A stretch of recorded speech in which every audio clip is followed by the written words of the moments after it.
President Buhari ends landmark visit to Borno, commissions critical state-owned projects, directs military to intensify counter-insurgency efforts, and hails citizens for perseverance. This is part of our overall effort to restore the state back to normalcy. We have arrested 1,502 internet fraudsters across the length and breadth of this country. EFCC promises tougher times ahead for internet fraudsters and Nigerians tainted by corruption. I'm 27 Nigerian irregular immigrants. National border drill operations impound contraband valued at over 400 million naira. And former Zambian President Kenneth Kaunda dies at 97. Good evening. Thanks for joining us on NTA Network News. I'm Cyril Stober in Abuja. Hingino John Adams joins me from Lagos. Several landmark people-centered capital projects executed by the Zulum administration in Borno State have been inaugurated by President Muhammadu Buhari. They are part of the nearly 560 projects either inherited or initiated and completed in critical sectors of the economy. The President described the pragmatic execution of the projects as the best answer to the insurgents, stating that their decade-long efforts at disrupting and destroying critical infrastructural facilities in the area have come to naught. State House correspondent Adam Sambu reports. It was a befitting show of solidarity, appreciation and support for President Muhammadu Buhari as he returns to Borno State for the third time in 2 years to appraise the security situation in the area and indeed the northeast. This is to enable his administration move full speed in its genuine efforts at concluding work of restoring permanent peace for sustainable development. But the Zulum administration didn't have to wait for the restoration of normalcy before making significant impact on the lives of the people. Out of the 560 projects executed in 2 years alone, some sited in communities hitherto no-go areas, nearly 10 have been inaugurated by the President during the visit. They include Borno State University, several technical, vocational and Islamia schools, healthcare center, road infrastructure, as well as part of the 10,000 resettlement homes he approved for the IDPs.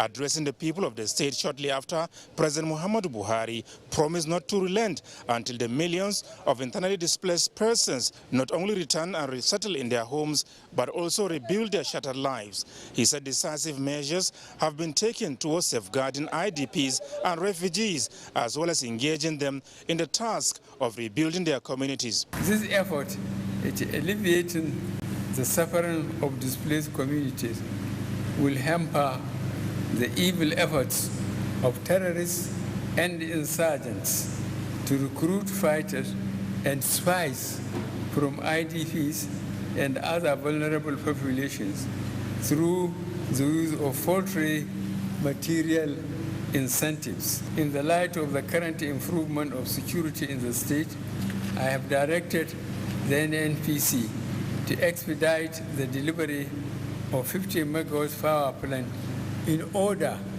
to ensure the prompt restoration of electricity to Maiduguri and its environment. I have also issued directives for the immediate resumption of oil and gas exploration activities in the Lake Chad Basin. This is part of our overall effort to restore the state back to normalcy. The president, who recalled with sad feelings the killing of rice farmers in Zabarmari community, directed the military and other security agencies to work out modalities with the Borno State government on ways to improve access by farmers to their farms, forests and fishing grounds. I will never forget in my life that during my career as a politician, Borno State is where I got the highest percentage of votes, more than 90%. The least I can do for you is to continue the relentless effort to fully restore peace to this state, the Northeast region, and the country as a whole. Governor Babagana Zulum of Borno State takes pride in the giant strides recorded by his administration in critical economic sectors despite the prevailing challenges of security, and commended the president for his unprecedented support. This project was only possible because of relative peace that we have gained in the fight against Boko Haram from President Buhari's compassionate administration. President Muhammad Buhari is sincerely, genuinely, and fiercely committed to ending the Boko Haram scourge in this state. Thank you, Mr. President, for your love and compassion towards the people of Borno State. One major takeaway from President Buhari's visit to Borno State is the reassurance to the people that with the renewed onslaught against terrorism and insurgency, success is in sight. From Maiduguri, Adamu Sambo, NTA News. Meanwhile, the president has directed Nigeria's defense and security agencies not to allow the nation's adversaries any breathing space to either challenge or undermine the interests and core values of the country in their sustained efforts at restoring lasting peace and stability across the country. Addressing troops of Operation Hadinkai in Maiduguri, President Buhari restated the unalloyed commitment of the federal government to winning the battle against terror and criminality. Here again is Adamu with the details. Your collective efforts have resulted in the relative peace being enjoyed in the region today. President Muhammad Buhari, however, says there is still a lot of work to be done to completely restore peace to the northeast, stem the activities of armed bandits in the northwest and north central, as well as deal with other security challenges across the country. While acknowledging your collective efforts at decimating and degrading the terrorists and reaffirming the inviolable sovereignty of our nation, you must therefore remain steadfast and see this war to a conclusive end. I salute your courage and wish you the best as you continue to make Nigeria proud. The nation, President Buhari says, will forever remain indebted to members of the defense and security sector for their patriotic commitment to defending Nigeria against insurgency and criminality. Their courage and gallantry, he believes, will continue to inspire others to be selfless and loyal to the nation as they echo into the future. There is no room for complacency. As your commander-in-chief, I want to assure you that this government will continue to work towards the provision of timely funding and procurement of equipment for the armed forces and other security agencies. We hope the enemy will now feel the ferocity of our firepower and the weight of our resolve. President Buhari takes pride in the fact that under his watch, the armed forces of Nigeria have been provided a firm strategy and clear sense of direction to safeguard the sovereignty and territorial integrity of the country. He says already large consignment of critical combat enablers, including high-caliber weapons, have been injected into the theater of operation, and many more that have just arrived the country would also be deployed. He says all those who have paid supreme sacrifice in ensuring that Nigeria remains an indivisible and secure entity will never be forgotten. I want to assure you that this administration will spare no effort or resources to ensure that the widows and children of our fallen heroes who paid the supreme price in defense of our beloved country are well cared for. This visit will surely boost the morale of the personnel and spur them to intensify their efforts in our ongoing anti-insurgency operations. I would like to assure Your Excellency of our continuous loyalty and dedication to the task of bringing insurgency to an end in the shortest possible time. President Muhammad Buhari later interacted with the wounded troops of Operation Hadinkai, assuring them that the federal government will provide the best medical attention towards their full recovery. From Maiduguri, Adamu Sambu, NTA News. And still in Maiduguri, the federal government has expressed formal appreciation to the Shehu of Borno and other members of the State Council of Traditional Rulers for their exemplary leadership, wisdom and high sense of responsibility exhibited in the past decade when the area was ravaged by insurgency and terrorism. President Muhammadu Buhari made this known during a courtesy visit to the monarchs at the Shehu's Palace in Maiduguri. He said the fact that the royal fathers now operate from their domains is another evidence that peace has been restored to the communities despite the challenges that remain to be overcome. He assured them, and indeed the people of Northeast, that the federal government will not relent until peace is fully restored and the displaced persons are resettled in their home communities. Really, my commitment to serve Nigerians is just to pay back the love Nigerians showed to me. And starting my political adventure from here, I always look forward to come to Borno. And I am very pleased that Borno State has been endowed with a very active governor. He's always on the move. And I have the occasion, personally, to warn him that please don't overexpose yourself.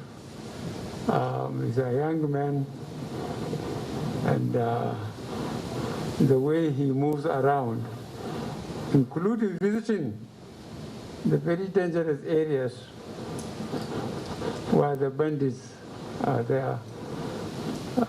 Very few Nigerian leaders at any level expose themselves to such dangers. Both the governor of Borno State, Babagana Zulum, and the Shehu of Borno were full of gratitude to the president for his genuine commitment to the aspirations of their people. We remain loyal and we remain committed to the cause of this your administration. Within the last few days, government and people of Borno State have started witnessing gradual return of peace to our domain. This is possible because of your commitment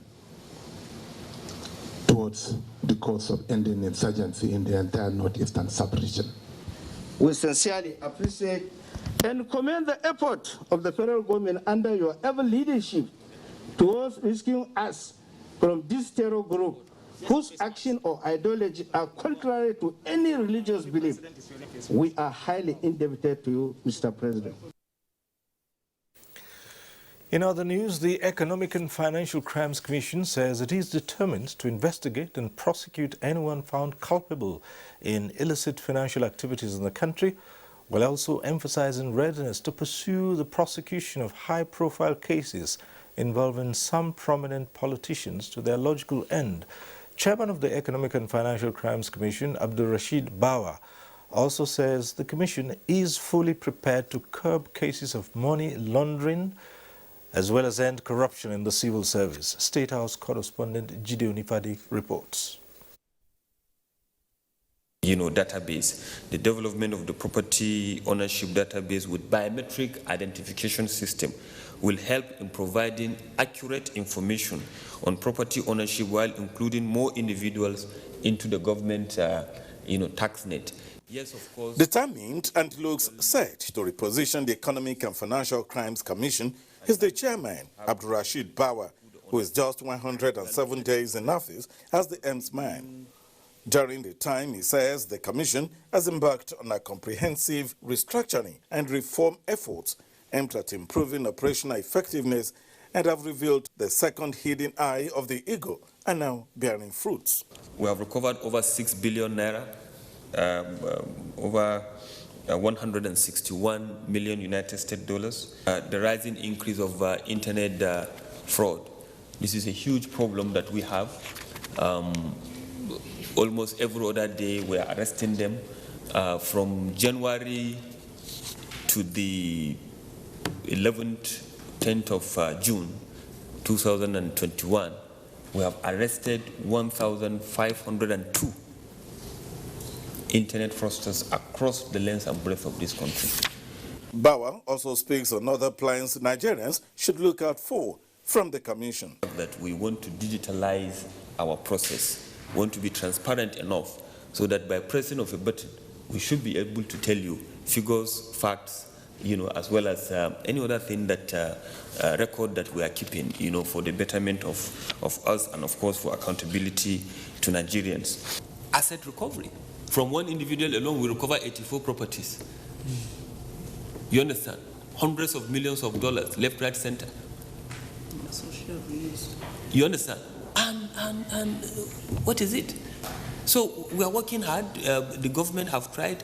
Abdurrashid Bawa spoke at the special briefings organized by the Presidential Communication Team, headed by Femi Adesina, Special Advisor to the President on Media and Publicity. In the State House, Jide Onifade, NTA News. In the meantime, a group, the Northern Youth Assembly, has declared total support for the ongoing fight against corruption by the Buhari administration. Haruna Mohammed reports that the Youth Assembly made its position known during a press briefing in Kaduna. Structural decay, poverty, unemployment, underdevelopment, among other negative indices, are byproducts of corruption. Committed to developing critical sectors of national life for the general well-being of Nigerians, the Buhari administration intensifies fight against corruption in public and private organizations. The youths under the aegis of Arewa Youth Assembly cited recovery of billions of hard and foreign currencies as well as property by the Economic and Financial Crimes Commission as indication of the sincerity of the Buhari administration in the fight against corruption in Nigeria. As concerned Nigerians, our objective and mission is to see how to end corruption in Nigeria. That's the sole reason we gave President Muhammad Buhari our support at the eve of 2015 election.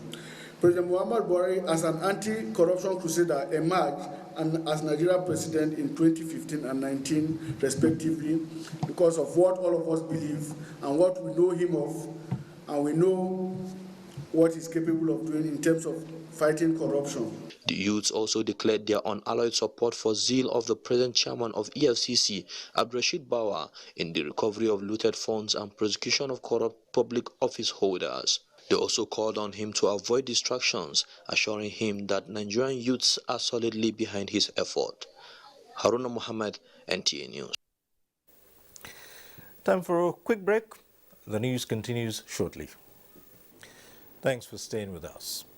Vice President Yemi Osinbajo this Thursday inaugurated the National Advisory Council of the Federal Road Safety Commission involving ministries, agencies and departments.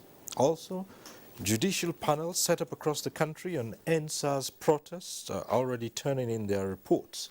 State House correspondent Jide Onifade reports on these and other deliberations at the virtual National Economic Council meeting held this Thursday. Members of the Federal Road Safety Commission Advisory Council include Vice President Yemi Osinbajo as the chairman. Governors from each of the 6 geopolitical zones are on the list. The governors are that of Anambra, Delta, Lagos, Gombe, Kogi, and Kwara states. Secretary to the Government of the Federation, Boss Mustafa, is equally on the list. The Advisory Council will ensure the effective implementation of the strategy which centers on the safe system approach to road safety based on global standards and also the 5 pillars of the Nigerian road safety strategy.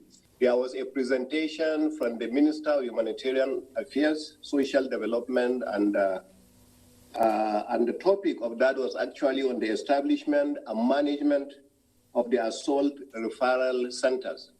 This has to do clearly with some of the challenges we are having in the country today when it comes to rape and the effect of rape on our own children.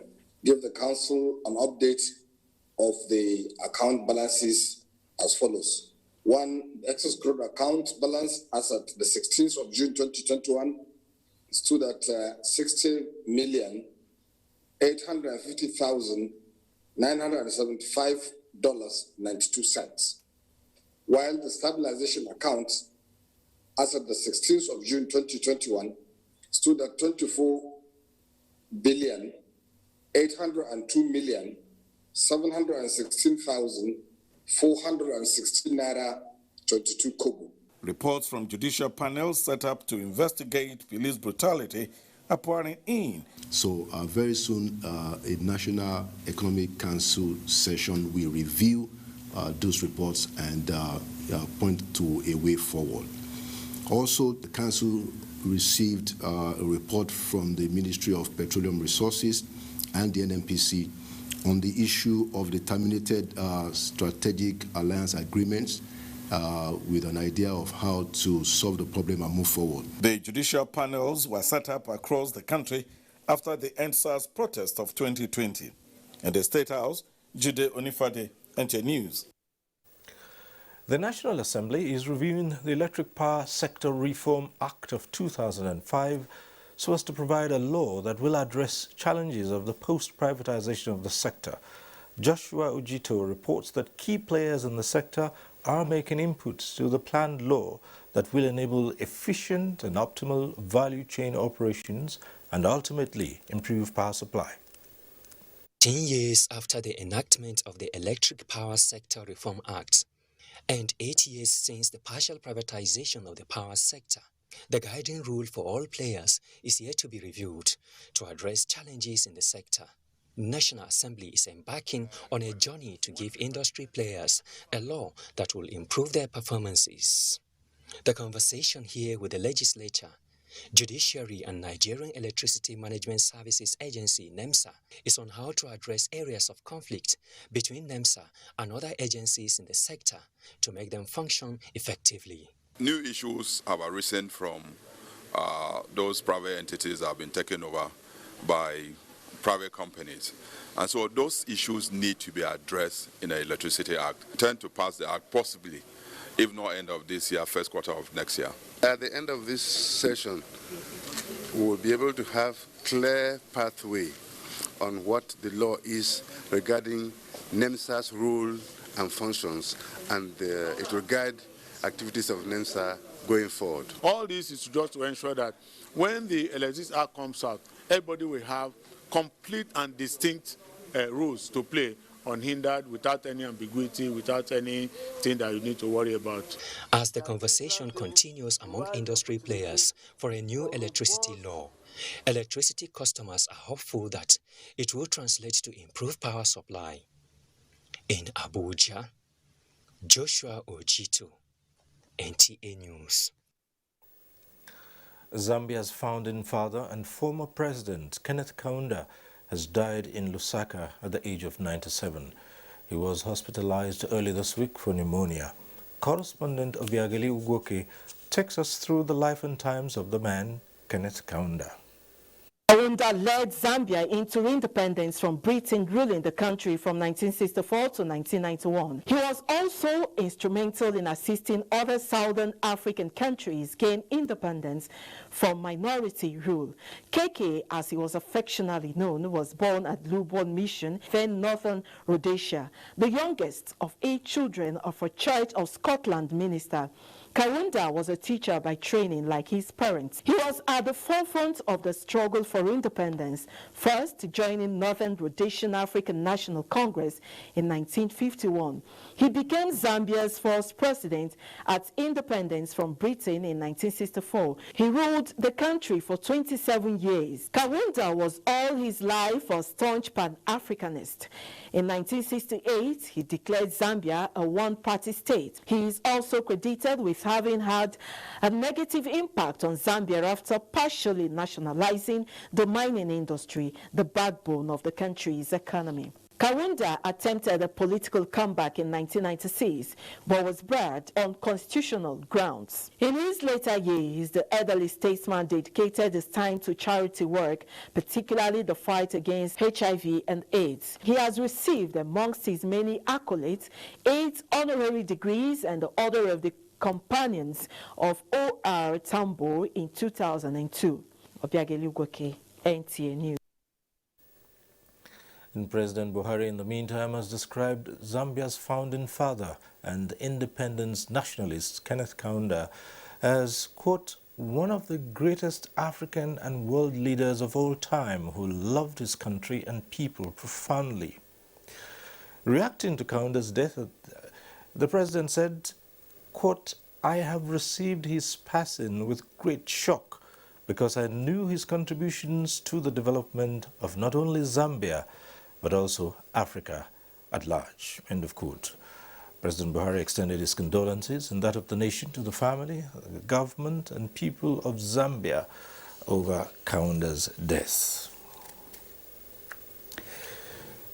Time now for us to go over to our Lagos Center and link up with Hingino for more on the news. Hingino. Thank you, Cyril. In its bid to help fast-track economic recovery from the impact of COVID-19 and boost depositors' confidence going forward, the House of Representatives says it will soon amend obsolete provisions of Act 22 of 1988, which established the Nigeria Deposit Insurance Corporation, NDIC.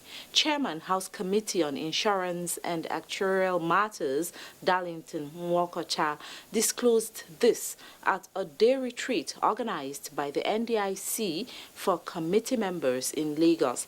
Adeni Itayo completes the report.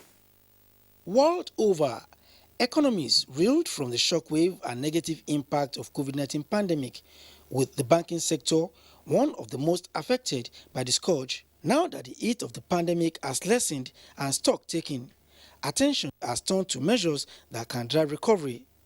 In keeping with this, the Nigeria Deposit Insurance Corporation, saddled with ensuring all deposit liabilities of licensed banks and fostering monetary stability, is taking up the challenge. The buy-in of the House Committee on Insurance and Actuarial Matters, which provides oversight and legal framework for the corporation, is very important. We consider this August occasion as a veritable platform for the House Committee, officials of the corporation and other relevant stakeholders to further ponder on the plausible role of the regulatory, supervisory authorities and the banks can play in fast-tracking the Nigeria's economic recovery process.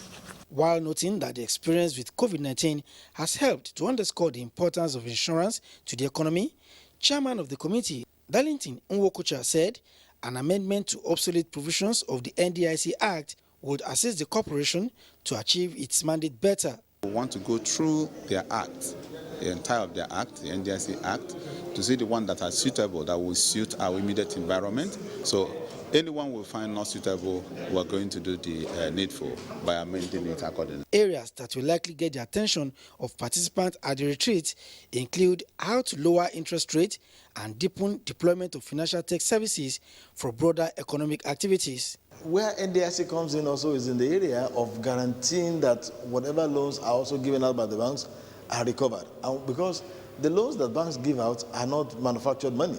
They are monies of depositors. The retreat had representation from the Central Bank of Nigeria and the Federal Ministry of Finance. In Lagos, Adeni Taiwo, NTA News.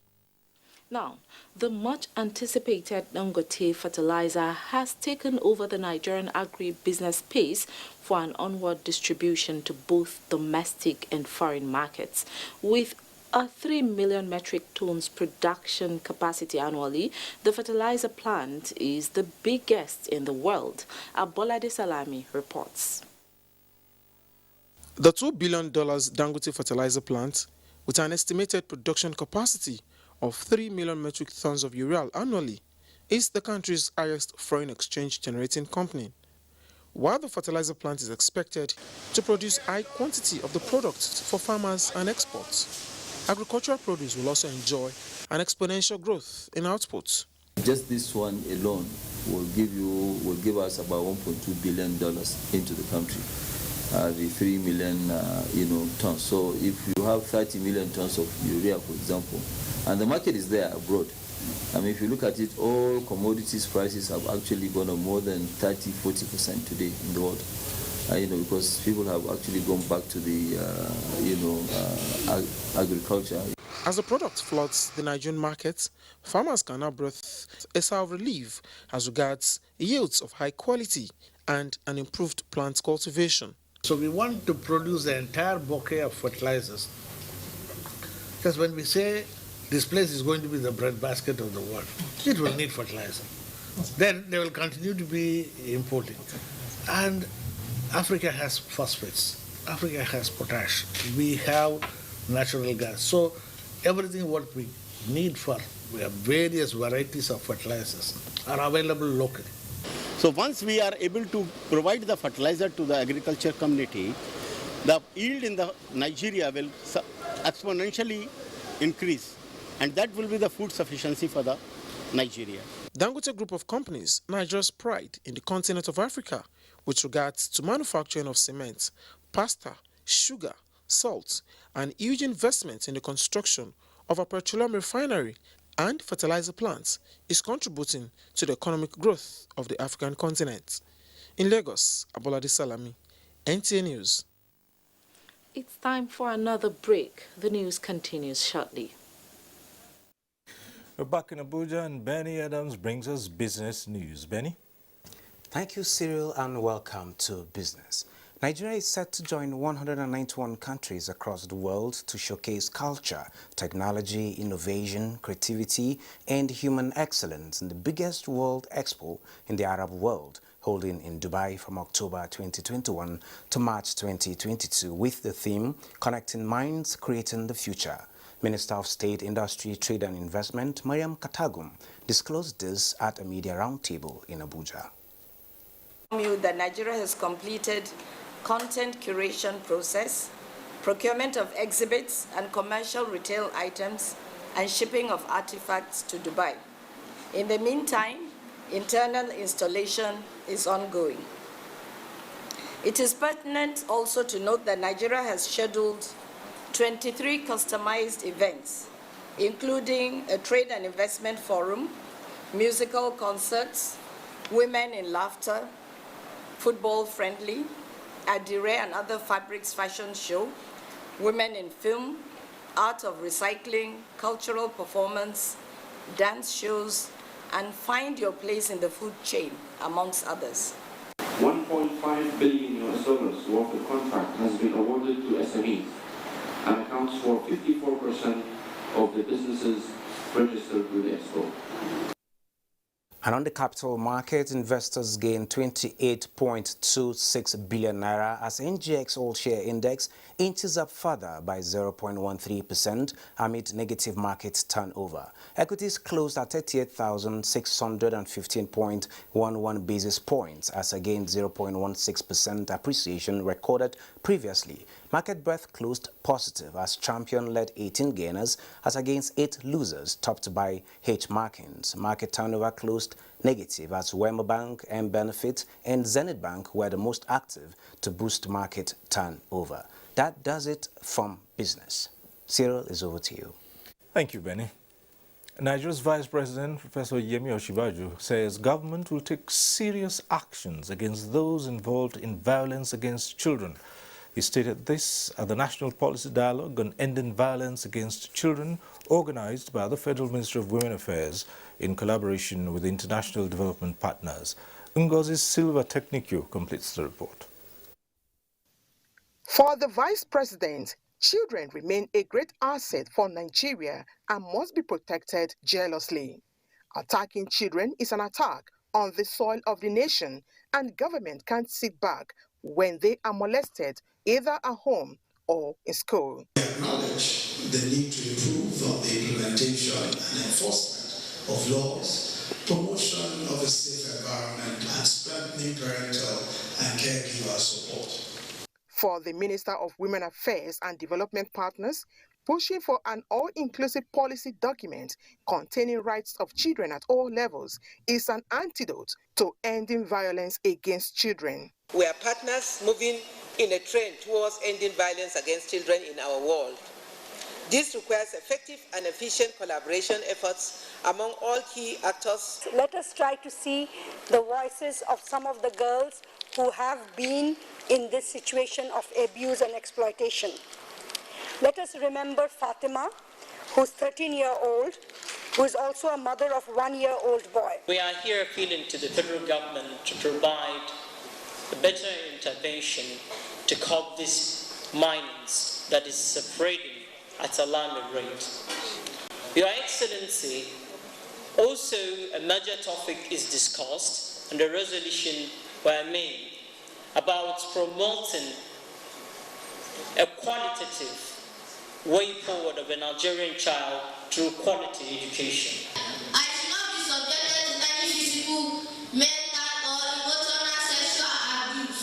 I should not be injured, maltreated, or neglected. The event was rounded off in an entertaining note as the children displayed their dexterity in different areas.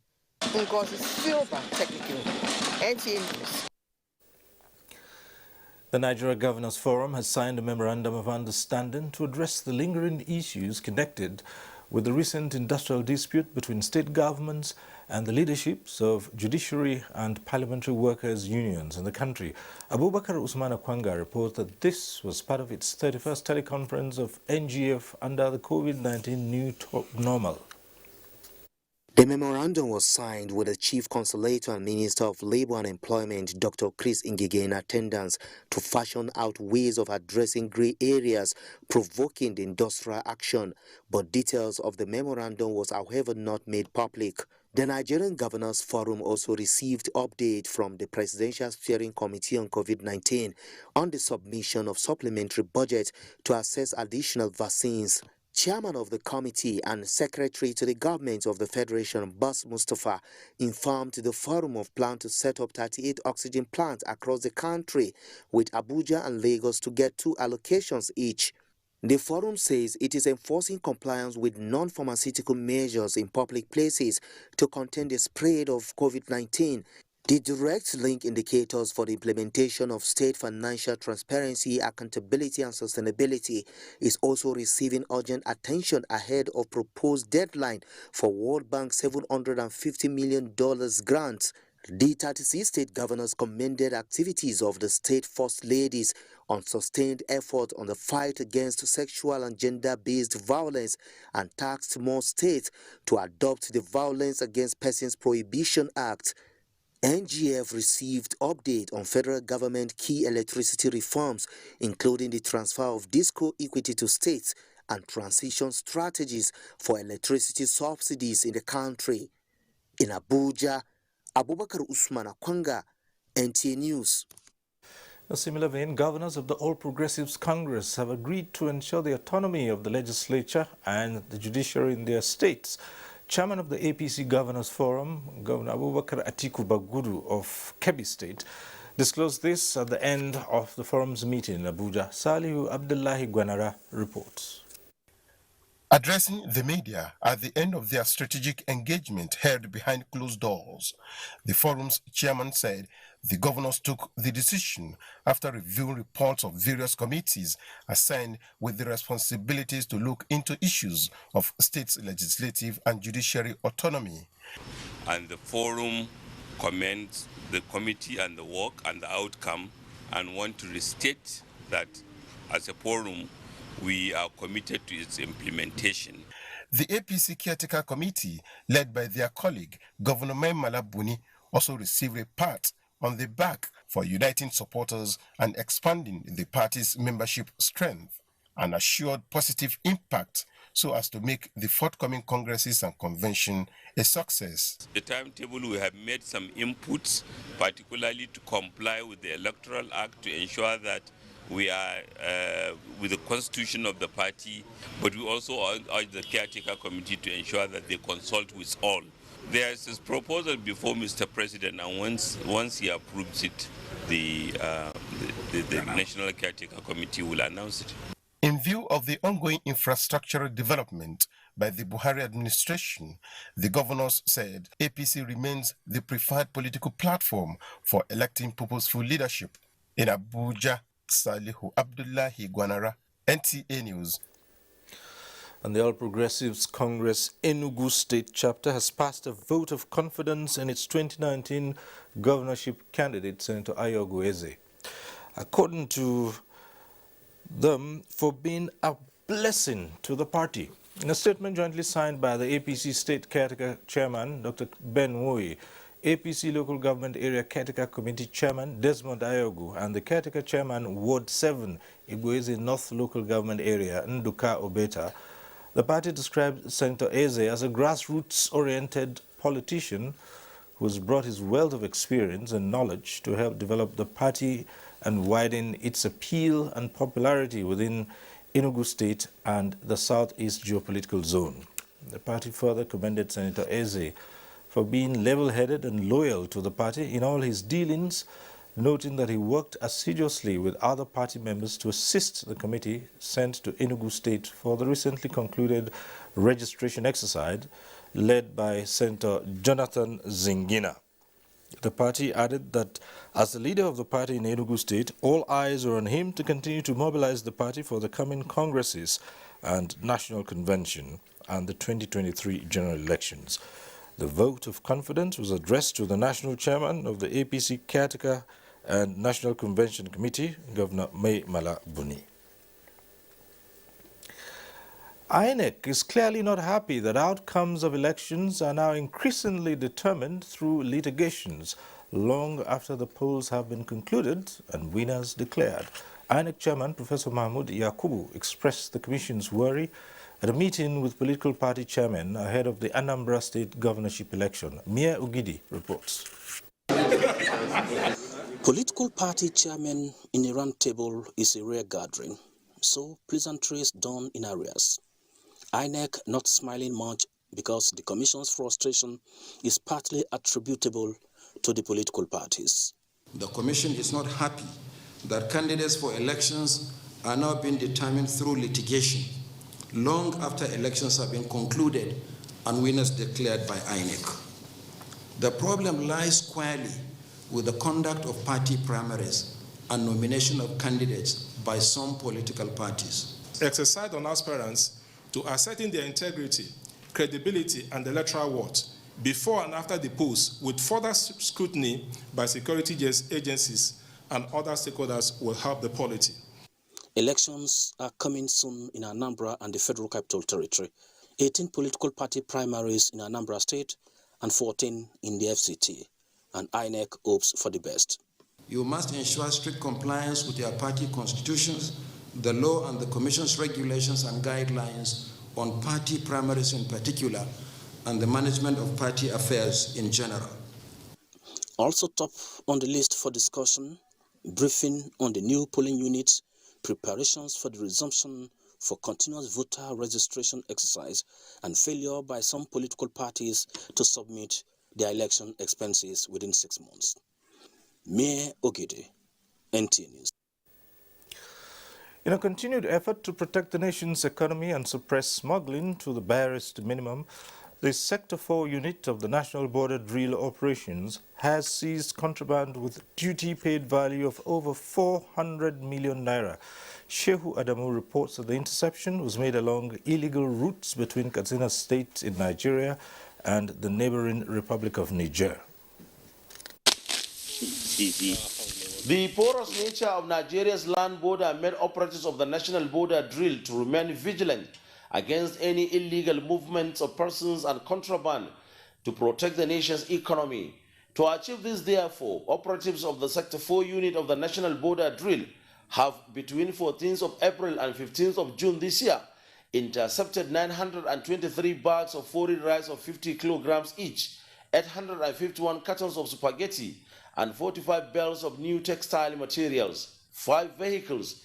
We have 27 Nigerian irregular immigrants who are repatriated back to Nigeria. Then we have another 69 through Sokoto Elela.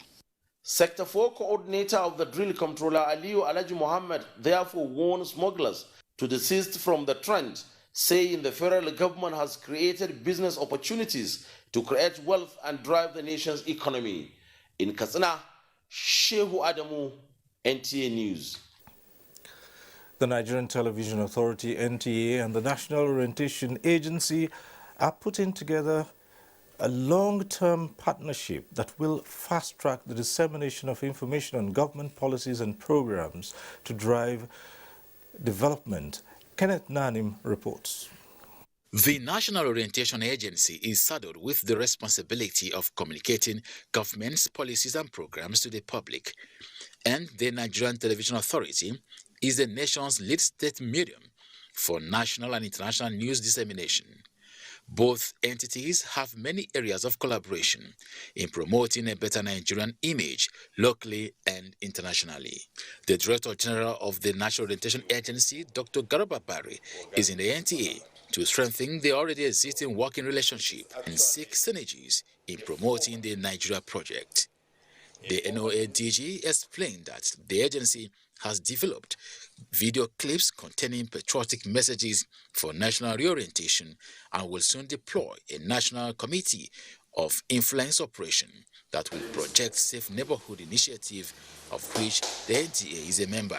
This influence operation committee has its membership across drawn from the military, from civil society, from the media.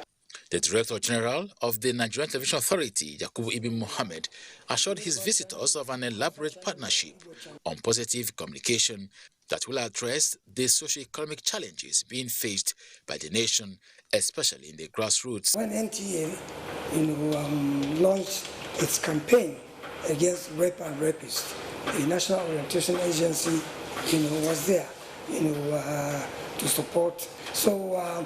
Collaboration between the two organizations is nothing new. We just need to consolidate and carry it to the next level. Kenneth Nanim, NTA News. Sports now, and Tamara Ibiwe is here. Thank you, Cyril. Welcome to Sports Update. We'll begin with Euro 2020, where Netherlands progresses to the next round of the Euro 2020 with a 2-0 victory over Austria moments ago. Earlier, Belgium qualified for the next round, topping Group B with 6 points after beating Denmark 2-1. Ukraine also defeated North Macedonia 2-1. In Friday's fixtures, Sweden are up against Slovakia. Croatia lock-ons with Czech Republic, while England trade tackles with Scotland. Done with football now, talking athletics. Nigeria track queen Blessing Okagbare Ihotegwono had thought she had set a new African record at the ongoing National Olympic Trials in Lagos after clocking 10.63 seconds, but realized the race was wind-aided and will not count. Edo 2020 fastest man Enoch Adegoke also ran a sub-10 for the first time. Meanwhile, factional president of the Athletics Federation of Nigeria, Ibrahim Gusso, is optimistic that more Nigerian athletes will qualify for Tokyo 2020 Olympics. Gusso, who was recently re-elected in Kebbi State on Monday to run the federation for another 4 years, expressed optimism at the ongoing national trials in Lagos, where athletes are hopeful of meeting Olympic qualification standards. I'll bring out a comprehensive roadmap with regards to the next 4 years. And now to Taekwondo. Nigeria's first female taekwondist to qualify for the Tokyo Games in 16 years, Elizabeth Ayanacho, will be competing at the G2 ranked in Beirut Open in Lebanon, scheduled for the Nuhad Naufal Stadium from June 19 to 21. Elizabeth, who departed the country Thursday, will battle for honors in the -67 kg class, the last competitive event on the World Taekwondo calendar before the Tokyo Games in July. And that's Sports Update. Back to Cyril. Thank you, Tamara. And that concludes Network News tonight. Just a quick reminder to stand with the NTA against rape and rapists. I'm Cyril Stover.